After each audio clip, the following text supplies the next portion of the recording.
श्री स्वामी समर्थ. नमस्कार. आपल्या यूट्यूब चॅनलवर तुमचं खूप मनापासून स्वागत करत आहे. तुमच्या मनातील सर्व चांगली इच्छा स्वामी महाराज पूर्ण करो ही स्वामींच्या चरणी प्रार्थना करते आणि आजच्या नवीन व्हिडिओला सुरुवात करते.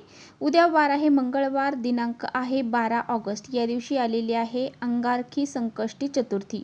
तर ज्या वेळेस मंगळवारच्या दिवशी संकष्टी चतुर्थी येते त्या दिवशी अंगारक योग हा तयार होत असतो, म्हणून त्या दिवसाला अंगारक संकष्टी चतुर्थी असं म्हटलं जातं. ही चतुर्थी खूप महत्त्वाची असते आणि ही 6 महिन्यातून एकदा येत असते आणि श्रावण महिन्यामध्ये ही जी चतुर्थी आहे तर ती 21 वर्षानंतर पहिल्यांदाच आलेली आहे. त्याचबरोबर या दिवशी अनेक शुभयोग देखील तयार होत आहे.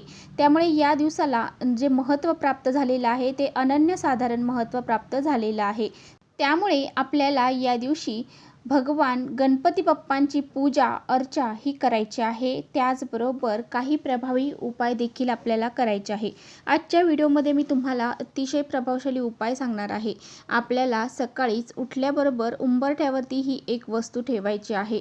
जर तुम्ही उद्या अंगारकी संकष्टी चतुर्थीला उठल्याबरोबर आपल्या घराच्या उंबरठ्यावर ही एक वस्तू ठेवली तर तुमच्या घरातील सर्व दोष, अडचणी, संकट हे दूर होतील. त्याचबरोबर एका रात्रीत आयुष्याचं सोनं होईल. 7 पिढ्यांचं दारिद्र्य नष्ट होईल. घराची, मुलांची, पतीची खूप सारी प्रगती होईल. इतका हा प्रभावी उपाय आहे. हा उपाय कसा करायचा आहे याबद्दलची संपूर्ण माहिती आजच्या व्हिडिओमध्ये आपण जाणून घेणार आहोत. त्यामुळे तुम्ही कुठे व्हिडिओ स्किप न करता शेवटपर्यंत नक्की बघा, जेणेकरून तुमच्यापर्यंत योग्य ती माहिती पोहोचेल. आपल्या चॅनलवर जर नवीन असाल तर चॅनलला सबस्क्राईब करा आणि असेच नवनवीन माहितीपूर्ण व्हिडिओ पाहण्यासाठी बेल आयकॉनलाही प्रेस करा, म्हणजे मी जेव्हा कधी नवीन व्हिडिओ अपलोड करेन त्याचं नोटिफिकेशन सर्वात अगोदर तुम्हाला भेटेल आणि तुम्ही एकही व्हिडिओ मिस करणार नाही. त्याचबरोबर खाली कमेंट्समध्ये ओम गण गणपते नमः हे लिहायला देखील विसरू नका. व्हिडिओ माहितीपूर्ण वाटला तर आपल्या मित्रपरिवारांसोबत नक्की शेअर करा. तर पहा, प्रत्येक महिन्यामध्ये संकष्टी चतुर्थी ही येत असते, परंतु प्रत्येक संकष्टी चतुर्थीचं महत्त्व हे वेगवेगळं असतं. परंतु अंगारकी संकष्टी चतुर्थी जी आहे तर ती मंगळवारच्या दिवशी येते आणि या दिवसाचं महत्त्व हे खूप अधिक पटीने असतं. कारण ही जी चतुर्थीचं व्रत जर आपण केलं तर आपल्या वर्षभरामध्ये जेवढ्या संकष्टी चतुर्थी येतात त्याचं पुण्य आपल्याला प्राप्त होते. जरी तुम्ही वर्षभरामध्ये एकही संकष्टी चतुर्थीचं व्रत न करता फक्त अंगारकी चतुर्थीचं व्रत जर केलं तर तुम्हाला वर्षभरातील सर्व संकष्टी चतुर्थीच्या व्रताचं पुण्य प्राप्त होते. तर पहा, ही जी चतुर्थी आहे तर या चतुर्थीच्या दिवशी आपल्याला गणपती बाप्पांची विशेष पूजा अर्चा करायची आहे. गणपती बाप्पा हे विद्येची, ज्ञानाची आणि संकटनाशक देवता म्हणून ओळखली जाते. गणपती बाप्पा हे आपल्या सर्वांचे लाडके दैवत आहेत. तिला बुद्धीची देवता म्हणून देखील ओळखलं जातं. आपल्या मुलांची प्रगती होण्यासाठी, आपल्या मुलांच्या सर्व इच्छा पूर्ण होण्यासाठी गणपती बाप्पा हे खूप महत्त्वाची दैवत मानली जाते. तर पहा, प्रत्येक आईने आपल्या मुलांसाठी या अंगारकी चतुर्थीचं व्रत जे आहे तर ते करायचं आहे. इतर कोणत्याही चतुर्थीचं व्रत तुम्ही नाही केलं तरी चालेल, परंतु या अंगारकी संकष्टी चतुर्थीचं व्रत हे आपल्याला अवश्य करायचं आहे. या संकष्टी चतुर्थीचा प्रारंभ जो आहे तर तो 12 ऑगस्टला 8:40 होणार आहे सकाळी आणि त्याची समाप्ती जी आहे तर ती दुसऱ्या दिवशी म्हणजेच बुधवारी 13 ऑगस्टला सकाळी 6:35 होणार आहे. त्यामुळे उदय तिथीनुसार ही जी चतुर्थी तिथी आहे तर ती 12 ऑगस्ट रोजी साजरी करण्यात येणार आहे. जे काही उपाय आहेत, जे काही सेवा आहेत तर त्या आपल्याला 12 ऑगस्टलाच करायच्या आहेत. तर पहा, अंगारकी चतुर्थीच्या दिवशी जी महिला आपल्या घराच्या उंबरठ्यावरती हा उपाय करते तर त्या घरामध्ये सदा लक्ष्मी ही आनंदाने वास करत असते.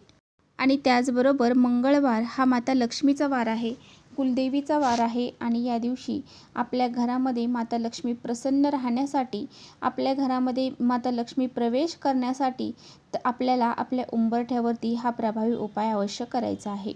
आणि म्हणूनच जर तुमच्या घरामध्ये सतत पैशांच्या अडचणी जाणवत असतील, सारखा पैसा हा घराच्या बाहेर जात असेल, पैसा येण्याचे मार्ग हे एकच आहे आणि पैसा घरातून बाहेर जाण्याचे मार्ग अनेक आहेत. यामुळे आपल्या घरामध्ये लक्ष्मी ही स्थिर राहत नाही. आपल्या घरामध्ये सारख्या आर्थिक समस्या तुम्हाला जाणवत आहेत. आपल्याला इतरांकडून उधार पैसे घ्यावे लागत आहेत. कर्ज आपल्यावरती भरपूर सारे झालेले आहे. तर अशा काही समस्या ज्या आहेत तर त्या दूर होण्यासाठी, तसेच आपल्याला प्रत्येक कामामध्ये यश मिळण्यासाठी हा जो उपाय आहे ना, तर हा उपाय आपल्याला करायचा आहे. हा उपाय जर आपण आपल्या घरामध्ये केला तर आपल्या घराची, मुलांची, पतीची खूप सारी प्रगती होईल. आपल्या 7 पिढ्यांचं दारिद्र्य हे नष्ट होऊन जाईल आणि आपण एका रात्रीमध्ये सोन्यासारखे दिवस आपल्या घरामध्ये यायला सुरुवात होईल. इतका हा प्रभावी उपाय आहे. आणि म्हणूनच आपल्याला हा अत्यंत प्रभावशाली उपाय आपल्याला आपल्या घरामध्ये संकष्टी चतुर्थीला करायचा आहे. आता उद्या तुम्हाला लवकर उठायचं आहे, स्नान करायचं आहे, अंघोळीच्या पाण्यामध्ये पंचगव्य टाकून अंघोळही करायची आहे. त्यानंतर तुम्हाला स्वच्छ कपडे परिधान करून देवघरातील देवांची पूजा करायची आहे. गणपती बाप्पांची विशेष तुम्हाला पूजा करायची आहे. या दिवशी गणपती बाप्पांवरती पंचामृताने अभिषेक करायचा आहे, स्वच्छ पाण्याने अभिषेक करायचा आहे. ओम गण गणपते नमः या मंत्राचा जप अभिषेक करताना तुम्हाला म्हणायचा आहे. आणि घरामध्ये तुम्हाला धूपदीप अगरबत्ती लावून तुमच्या मुख्य दरवाजाचा जो उंबरठा आहे त्यावरती हा उपाय करायचा आहे. आता उपाय करण्यासाठी तुम्हाला काय करायचं आहे, एक तांब्याचा कलश पाण्याने भरून घ्यायचा आहे. त्यामध्ये तुम्हाला थोडीशी हळद टाकायची आहे, थोडंसं लाल चंदन देखील तुम्हाला त्यामध्ये टाकायचं आहे. आणि या पाण्याने तुमच्या घराच्या बाहेर म्हणजे उंबरठ्याच्या बाहेर थोडंसं पाणी शिंपडायचं आहे. उंबरठ्यावरती शिंपडायचं आहे आणि मुख्य दरवाजावरती देखील शिंपडायचं आहे आणि स्वच्छ कपड्याने ते पुसून घ्यायचं आहे. यानंतर तुम्हाला 1 चम्मचभर हळद घ्यायची आहे. त्यामध्ये चंदन पावडर जर तुमच्याकडे असेल तर ती मिक्स करायची आहे, नसेल तर काही हरकत नाही. त्यामध्ये तुम्हाला थोडंसं गोमित्र किंवा गंगाजल टाकून त्याची पेस्ट करून ती तुमच्या उंबरठ्याला तुम्हाला सारवायची आहे. उंबरठ्याला हळदीचं लेपन तुम्हाला करायचं आहे.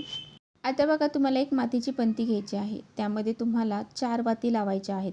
4 दिशेंना 4 वाती तुम्हाला लावायच्या आहेत. त्यामध्ये तुम्हाला तेल घालायचं आहे. जर तुमच्याकडे शुद्ध गाईचं तूप असेल तर ते घातलं तरी चालेल. आता हा दिवा जो आहे तर तो तुम्हाला तुमच्या मुख्य दरवाजाच्या उंबरठ्यावरती लावायचा आहे. 4 दिशेला 4 मुख करून तुम्हाला 4 वाती लावायच्या आहेत आणि तुम्हाला त्या उंबरठ्याची पूजा करून घ्यायची आहे. उंबरठ्याच्या दोन्ही साईडला एक एक स्वास्तिक तुम्हाला काढायचं आहे. हळद, कुंकू, अक्षदा, धूप, अगरबत्ती तुम्हाला त्या उंबरठ्याला ओवाळून घ्यायची आहे. उंबरठ्याची विशेष पूजा करून घ्यायची आहे. आता तुम्हाला काय करायचं आहे की एक प्लेट घ्यायची आहे. प्लेटमध्ये चणा डाळ ठेवायची आहे. त्यामध्ये एक गुळाचा खडा ठेवायचा आहे. ही चणा डाळ आणि गुळाचा खडा असलेली प्लेट जी आहे तर ती तुम्हाला उंबरठ्याच्या बाहेर तुम्ही घरामध्ये जेव्हा प्रवेश करता तुमचा उजवी साईड जे असेल तर त्या साईडला, उजव्या साईडला तुम्हाला उंबरठ्याच्या बाहेर ठेवायची आहे. आता तुम्हाला तुमच्या घराचा जो मुख्य दरवाजा आहे तर त्यावरती तुम्हाला एक स्वास्तिक काढायचं आहे. त्या स्वास्तिक खाली तुम्हाला ओम गण गणपते नमः या मंत्र लिहायचा आहे. त्याची पूजा करायची आहे. यानंतर दोन्ही हात जोडून तुमच्या घरामध्ये ज्या समस्या आहेत तर त्या दूर होण्यासाठी तुम्हाला प्रार्थना करायची आहे. गणपती बाप्पांना आव्हान करायचं आहे की माझ्या ज्याही समस्या आहेत त्या दूर होऊ दे. माझ्या घराची, मुलांची, पतीची खूप सारी प्रगती होऊ दे, असं तुम्हाला प्रार्थना गणपती बाप्पांना करायची आहे. आणि तुम्हाला उंबरठ्याची विधिवत पूजा करून घ्यायची आहे. जे स्वास्तिक तुम्ही मुख्य दरवाजावरती काढलेलं आहे त्या मुख्य स्वास्तिकचं देखील तुम्हाला पूजा करायची आहे. त्या स्वास्तिकला हळद, कुंकू, अक्षदा, फुले अर्पण करायचे आहे. धूप, अगरबत्ती ओवाळून घ्यायची आहे. यानंतर तुमच्या देवघरासमोर तुम्हाला हात जोडून बसायचं आहे. 3 वेळा गणपती अथर्व शीर्षाचं पठण करायचं आहे. 1 वेळा गणपती संकटनाशक स्तोत्र तुम्हाला म्हणायचं आहे. त्यानंतर गणपती बाप्पांची आरती आपल्याला करायची आहे आणि त्यानंतर गणपती बाप्पांना दोन्ही हात जोडून नमस्कार करायचा आहे. तर पहा, अशा पद्धतीने हा जो प्रभावी उपाय आहे तर तो आपल्याला करायचा आहे. तर चला इथेच थांबवते माझा व्हिडिओ थोडा जरी आवडला असेल तर नक्की लाईक करा. चॅनलवर नवीन असाल तर चॅनलला सबस्क्राईब करा. परत भेटूया अशा छानशा व्हिडिओसोबत. तोपर्यंत श्री स्वामी समर्थ.